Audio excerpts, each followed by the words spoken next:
So hi everyone. So আজকে আমাদের তৃতীয় ক্লাস ইতিহাসের। এর আগে আমরা মানে চতুর্থ ক্লাস, কিন্তু আমরা তৃতীয় নম্বর পার্ট বা তৃতীয় নম্বর চ্যাপ্টার হিসেবে বলে যায় আমি এখানে আলোচনা করব আজকে, বা আমরা আজকে শেখার চেষ্টা করব। এর আগে আমরা দুটো তিনটে ক্লাসে কভার করেছি ইতিহাসের অনেকাংশ।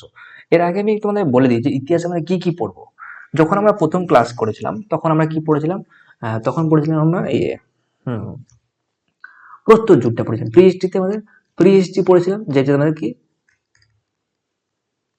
প্রি হিস্ট্রি পড়েছিলাম। এখানে আমাদের ছিল কি পুরো প্রস্তর যুগটা কি প্যালিওলিথিক এজ বা প্রস্তর যুগ, এটা কভার করেছি। প্রোটো হিস্ট্রিতে পড়েছি আমরা কি সিন্ধু সভ্যতা। প্রোটো হিস্ট্রিতে আমরা কি কভার করেছি? সিন্ধু সভ্যতা, ইন্দাস ভ্যালি সিভিলাইজেশন বা সিন্ধু সভ্যতা, ইন্দাস ভ্যালি সিভিলাইজেশন। তারপর আমরা এখন কি করছি? আমরা এখন বেদিক এজ আজকে কভার করব, বেদিক এজ। তারপর আমরা কি করব? জৈনিজম করব, মানে জৈন ধর্ম করব। তারপর বুদ্ধিজম করব। তারপর আমরা করব কি? তারপর করব ষোড়শ মহাজনপদ বা 16 মহাজনপদাস।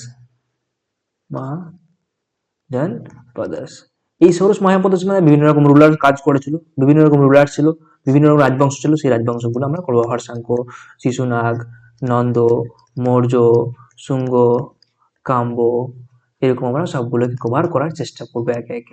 এটা হলো আমাদের অ্যানসিয়েন্ট হিস্ট্রি ইতিহাস। এবার তারপরে যদি আমি চলে যাবো মিডিয়েভাল হিস্ট্রিতে বা মধ্যকালীন ইতিহাস, সেখানে আমাদের দিল্লি সুলতানেট,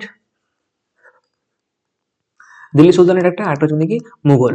এটা হচ্ছে কি মুঘল। এই দুটো রাজবংশকে কভার করবো আমরা ইসের মধ্যে, মিডিয়েভালের মধ্যে। মডার্নের মধ্যে কি ব্রিটিশদের আগমন থেকে নিয়ে 1600 থেকে শুরু করবো, প্রায় আমাদের চলে যাবে 1947 সাল পর্যন্ত। এই পুরো একটা হচ্ছে মিডিয়েভাল এরিয়া। তো আমরা বর্তমানে এটাকে কভার করি। আজকের যে ক্লাস হচ্ছে আমাদের, সেটা হচ্ছে বৈদিক যুগ।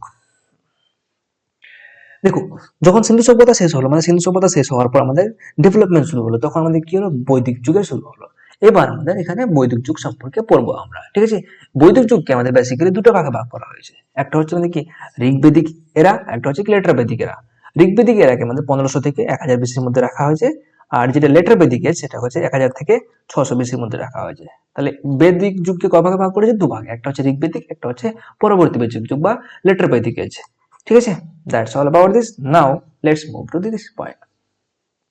এখানে আমাদের কিছু মানে রয়েছে, প্রেক্ষাপট রয়েছে, বা এদের মানে কন্টেস্টটা দেখবো আমরা, ঠিক আছে? বৈদিক যুগ যে রয়েছে, বৈদিক যুগের মানে নির্মাতা কারা? এদের আমাদের নির্মাতা হচ্ছে আর্যরা। এই আর্যরা কারা?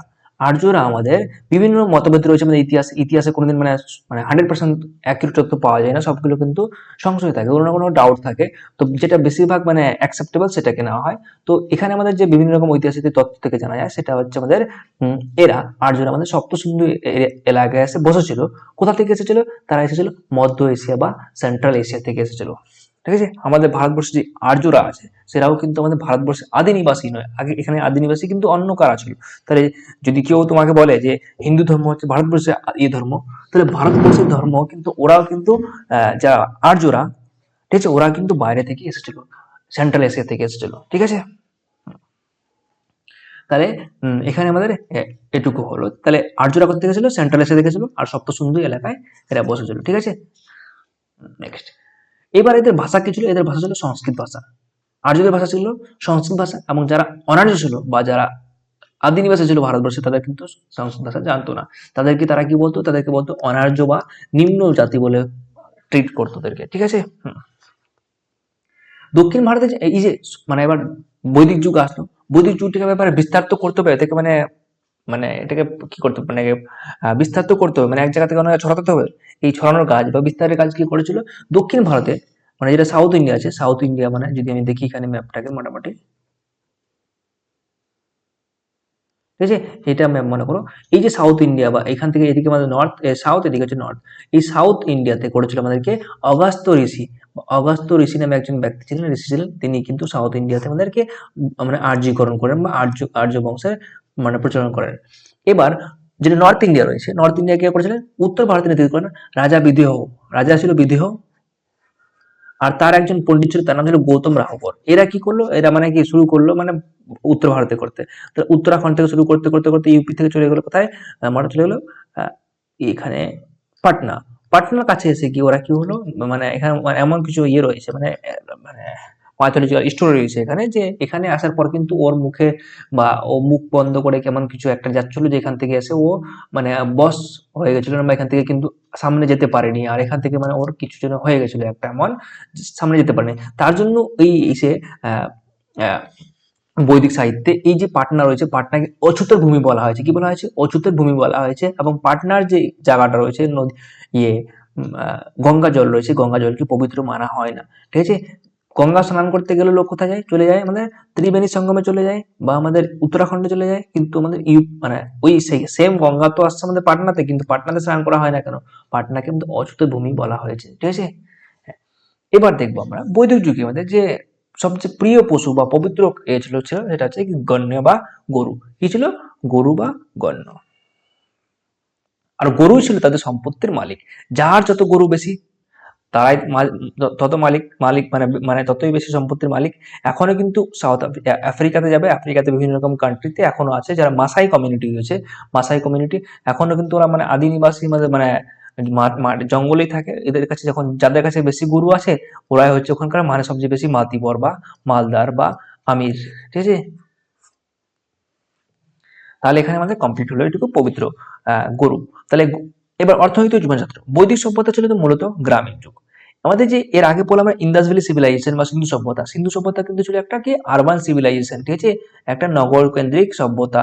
বাট পরবর্তীতে যখন আমাদের বৈদিক যুগ আসতো, বৈদিক যুগ কিন্তু একটা রুরাল এরিয়া ছিল, মানে গ্রামীণ এলাকা ছিল। আর এর মূল অর্থনীতি ছিল কি কৃষি ও পশুপালন। এবং এখানকার যে রাজা, রাজার প্রধান কাজ ছিল কি? রাজার প্রধান কাজ ছিল আমাদেরকে গরুর খোঁজ করা, গরু যে হারিয়ে গেছে না হারিয়ে গেছে। এখনো কিন্তু আমার মনে পড়ে গেলো যে আমাদের ইয়ে কি বলে আফ্রিকার একটা কান্ট্রি আছে, এখানে ইয়ে রয়েছে, কমিউনিটি রয়েছে, মাসাই কমিউনিটি। বিভিন্ন ইউটিউবে দেখবে তো মাসাই কমিউনিটি, ওদের কাছে যাদের গরু আছে বেশি, তারা এখনকার মানে মালিক বেশি, সেখানকার মানে সম্পত্তিমান বেশি। তো এখানে যে রাজা রয়েছে, সেই রাজার কাজ হচ্ছে গরুর মানে দেখভাল করা বা গরুর খোঁজ রাখা। সেম কিন্তু আমাদের ভারতবর্ষ ছিল, সেটা হচ্ছে আমাদেরকে যে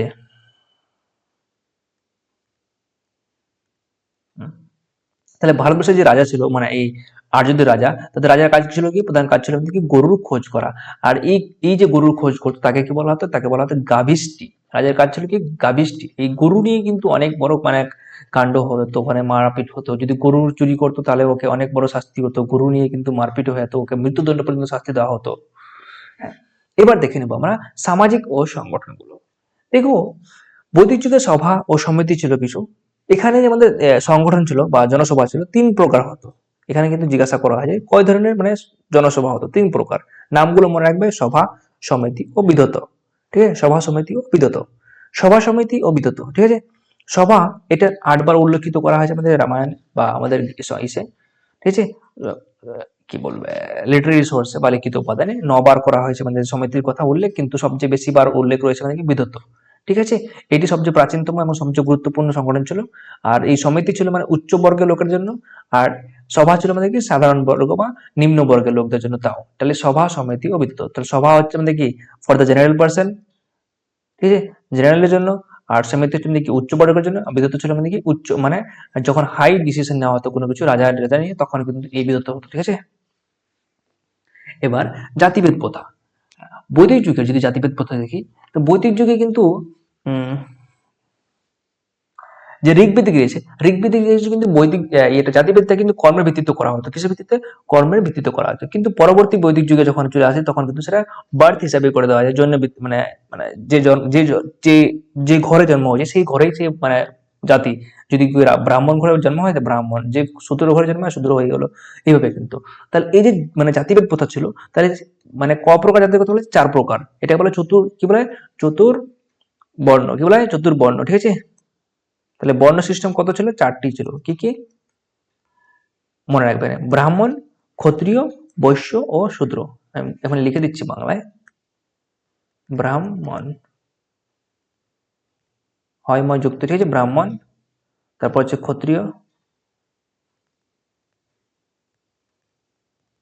বৈশ্য, আর এটা হচ্ছে কি শূদ্র। এই 4 প্রকার ছিল কিন্তু। ঠিক আছে?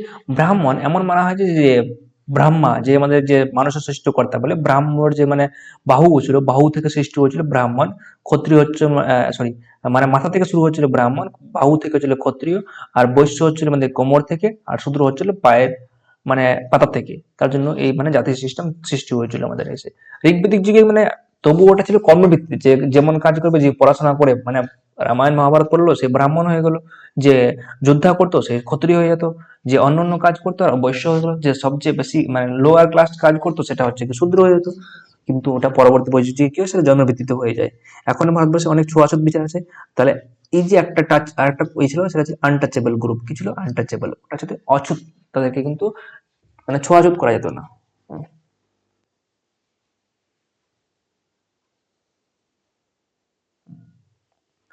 নেক্সট দেখে নিবো আমরা এখানে ধর্ম ও দেবতা ও গড। তাহলে আমাদের যে বৈদিক যুগে রয়েছে কিছু কিছু মানে ইম্পর্টেন্ট গড রয়েছে, সেই গডগুলোর নাম মনে রাখবো। এখানে সবচেয়ে বেশি ইম্পর্টেন্ট ছিল ইন্দ্র, প্রধান দেবতা, এবং 250 বার উল্লেখিত রয়েছে তার নামটা। ঠিক আছে, তাকে যুদ্ধ ও বর্ষার দেবতা বলা হতো। কি বলা হতো? যুদ্ধ ও বর্ষার দেবতা। ঠিক আছে, ইনাকে কি বলা হতো? ইনাকে আবার পুরন্দরও বলা হতো। কি বলা হতো? পুরন্দর মানে দুর্গ ধ্বংসকারী, দা ব্রেকার অফ ফর্ট, ইংলিশে breaker of fort, breaker of fort. ঠিক আছে, তো এনার নাম হচ্ছে কি ব্রেকার অফ ফর্ট। তাহলে ইন্দ্র ভেরি ভেরি ইম্পর্টেন্ট।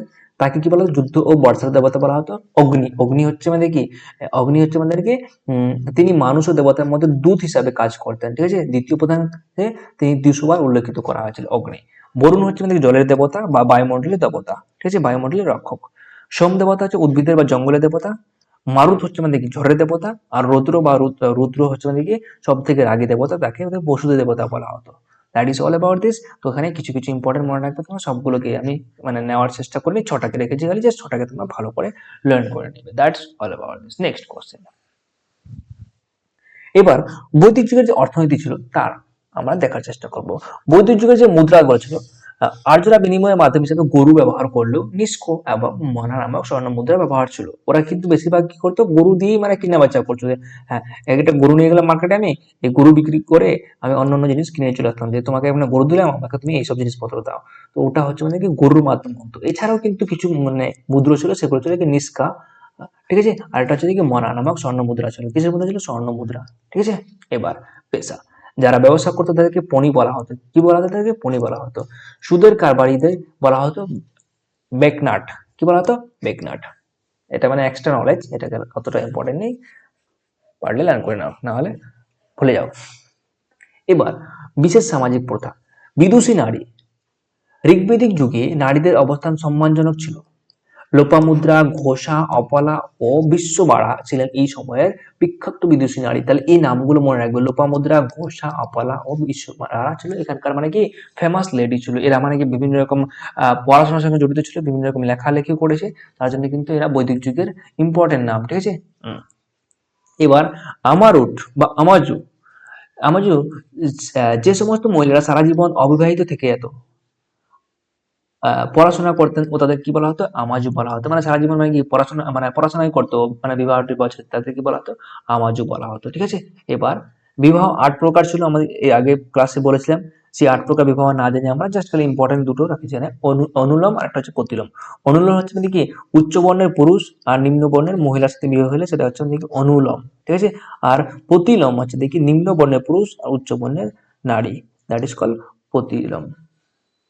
ওকে, এবার হরণ করে বিবাহ করতো, ওটাকে রাক্ষসা বলা হতো। কি বলতো? রাক্ষস, রাক্ষস। ঠিক আছে, that's all about this. Next দেখবো আমরা, এবার দেখবো আমরা কিছু গুরুত্বপূর্ণ মানে জিওগ্রাফিক্যাল ইয়েগুলো, শব্দগুলো। ঋগ্বৈদিক যুগে যে গঙ্গা নদীর নাম ছিল সেটা কিন্তু একবারই উল্লেখ পাওয়া গেছে মানে বৈদিক সাহিত্যে, তাছাড়া কিন্তু বেশিরভাগ পাওয়া যায়নি। তাহলে গঙ্গা নদী মাত্র একবার। যমুনার নাম 3 বার পাওয়া গেছে, এবং সবচেয়ে গুরুত্বপূর্ণ নদী বা যার নাম সবচেয়ে বেশি পাওয়া গেছে তাদের কাছে ছিল, সেটা ছিল সরস্বতী নদী। কি ছিল? সরস্বতী। ঠিক আছে, তাকে বলা নদীতমা বলা হতো। হিমালয় পর্বতকে তারা কি বলতো? মুজবন বলতো। কি বলতো? মুজাবন বা মুজবন। ঠিক আছে, যেখান থেকে তারা কি করতো? সোমরস নিয়ে আনতো। সোমরস কি ছিল? একটা আসক্ত মানে নেশা জাতীয় মানে কি ছিল, ড্রিঙ্কিং বেভারেজ। ঠিক আছে, ড্রিঙ্কিং বেভারেজ, যেটা ছিল ইনটক্সিকেটিং বা নেশা। এবার রাজনৈতিক কিছু যদি দেখি আমরা, যে পরিবার থাকতো, পরিবারের যে প্রধান থাকতো তাকে বলা হতো কুলপতি, ঠিক আছে, কুলপতি বা কুলপ। এবার গ্রামিনী বলা হতো, গ্রামের যে প্রধান থাকতো, দেখো পরিবার ছিল, এই পরিবারগুলো নিয়ে কি হলো, একটা গ্রাম হলো। তাহলে পরিবারের হেডকে বলা হতো কুলপতি বা কুলপ, আর এই গ্রামের হেডকে বলা হতো আমাদের গ্রামিনী, ঠিক আছে। এবার কয়েকটা গ্রাম মিলে কি হচ্ছে আমাদের 20 হতো, একটা কি হতো 20। আর এই 20-এর প্রধানকে কি বলা হতো, বিশ্বপতি বলা হতো, কি বলা হতো, বিশ্বপতি, ঠিক আছে। তাহলে কয়েকটা গ্রাম মিলে কি হয়ে গেলো, আবার কয়েকটা গ্রাম মিলে হলো 20, ঠিক আছে, মনে রাখবে। তাহলে হচ্ছে পরিবার, তারপর গ্রাম, গ্রাম থেকে হচ্ছে থেকে 20, আর এই 20-এর প্রধানকে বলা হতো বিশ্বপতি। এবার কয়েকটা 20 মিলে হচ্ছে কি আমাদের, কয়েকটা গ্রাম মিলে হচ্ছে আমাদের একটা জন হচ্ছে, কি হচ্ছে জন। আর এই জনের ইয়ে ছিল মানে কি, প্রধান ছিল কি রাজা, কি ছিল, রাজা বা গোপ, ঠিক আছে, বা গোপা। আবার এই কয়েকটা জন মিলে যখন হলো তখন হলো কি মহাজন পদ। যখন পরবর্তীতে আমরা জানবো মহাজন পদ কি, তখন কিন্তু আমরা দেখবো যে এই মহাজন পদ গুলো কি। তাহলে এই জনগুলো যখন বড় হয়ে গেল তখন হয়ে গেল মহাজন পদ। নেক্সট দেখবো। এবার বৈদিক যুগে 3 প্রকার মানে যজ্ঞের কথা বলা হয়েছে, সেই 3 প্রকার যজ্ঞ কি ছিল সেটা দেখবো। একটা হচ্ছে অশ্বমেধ যজ্ঞ, বাজপেয়, আর একটা হচ্ছে রাজসূয়। আবার নামগুলো রিপিট করো, অশ্বমেধ, বাজপেয় আর রাজসূয়। অশ্বমেধ হচ্ছে আমাদের সাম্রাজ্য বিস্তারের জন্য ঘোড়াকে কি করতো, ঘোড়াকে আমাদের যজ্ঞ করে ছেড়ে দিচ্ছে। এবার ঘোড়া যত দূর যাচ্ছে, মানে এখান থেকে চলে যাচ্ছে চলে যাচ্ছে চলে যাচ্ছে, যত দূর যাবে তত পর্যন্ত এর হয়ে যাবে, যতক্ষণ না পর্যন্ত কেউ ওকে আটকাচ্ছে। মনে করি এখান থেকে অন্য একটা রুলার আছে, যদি একে আটকাতে পারে তাহলে ও তো আর বাইরে গেল না, তাহলে এটুকু মধ্যেই ওর সীমিত হয়ে গেলো। এবার যদি না আটকাতে পারে কেউ, চলতে থাকবে চলতে থাকবে চলতে থাকবে যতদূর পর্যন্ত, এখান থেকে চলে গেলো, এই এরিয়াটা হয়ে গেলো আমার, আমার ঘোড়া আছে মানে আমার, ঠিক আছে। এবার বাজপেয় যজ্ঞ, রাজার শক্তি প্রদর্শনের জন্য রথের দৌড় প্রতিযোগিতা হতো, মানে রথের রেস করা হতো। এই একটা যজ্ঞের নাম ছিল কি বাজপেয় যজ্ঞ।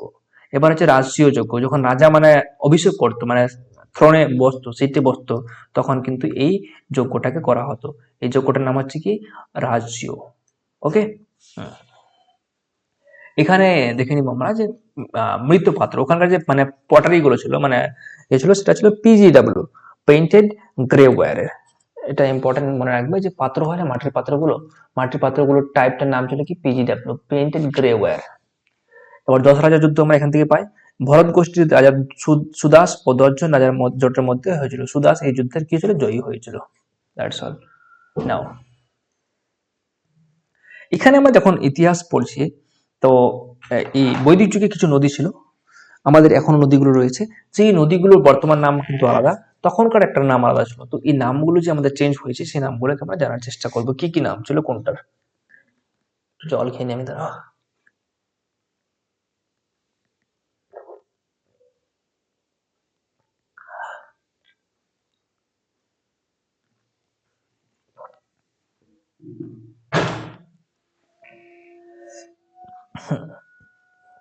দেখো, যেটা আমার সিন্ধু নদী বর্তমান নাম আছে, তার আগের নামও কিন্তু সিন্ধু ছিল। আর বর্তমানে যদি ইংলিশে বলি, ইংলিশে বলা হয় ইন্দাস। কি বলা হয়, ইন্দাস রিভার, ঠিক আছে। শত্রু, যেটাকে আমরা ইংলিশে সাতলেজ বলি, কি বলি, সাতলেজ। আগে আগেও কিন্তু সাতলেজ ছিল। এটা বিয়াস রয়েছে বা বিপাশা রয়েছে, আগে কিন্তু বিপাশা ছিল, এখন কি হয়েছে, এখন আমরা বিয়াস বলে থাকি, ইংলিশেও বলি কি বিয়াস, ঠিক আছে। তারপর যে রাভি নদী বা ইন্দ্রাবতী, তার আগের নাম কি ছিল, কি তারা ছিল পুরুষনী, ছিল কি ছিল, পুরুষনী। রাভির নাম ছিল কি পুরুষনী, ঠিক আছে। এটা চেনাব আছে, চেনাবের বর্তমান নাম চেনাব, আর আগেকার নাম ছিল কি আশকিনী বা আশিকিনী, ঠিক আছে। এখানে আশকিনী, এটা রসিকাটা বাদ দিলেও হয়, ঠিক আছে, আশকিনী। হ্যাঁ, ঝিলামের আগেকার নাম ছিল কি, ঝিলামের আগের নাম ছিল বিতস্তা, কি ছিল, বিতস্তা। তাহলে এখানে দেখো সিন্ধু তো সিন্ধুই ছিল, শতদ্রু ছিল বিপাশা, বিয়াস থেকে বিপাশা ছিল, রাবি হচ্ছে পুরুষিনী, চেনাব হচ্ছে অশ্কিনী, আর ঝিলাম হচ্ছে দিকে বিতস্তা। এই 4টা নাম মনে রাখবে এখান থেকে, ঠিক আছে।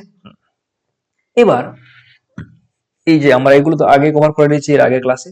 দর্শনগুলো, ষড়দর্শন কি কি ছিল, কপিলের সাংখ্য দর্শন, গৌতমের ন্যায় দর্শন, পতঞ্জলি যোগ দর্শন, কণাদের বৈশেষিক দর্শন, বদ্রায়ণ বা ব্যাসের রচনা দিকে উত্তর মীমাংসা, যামিনীর পূর্ব মীমাংসা।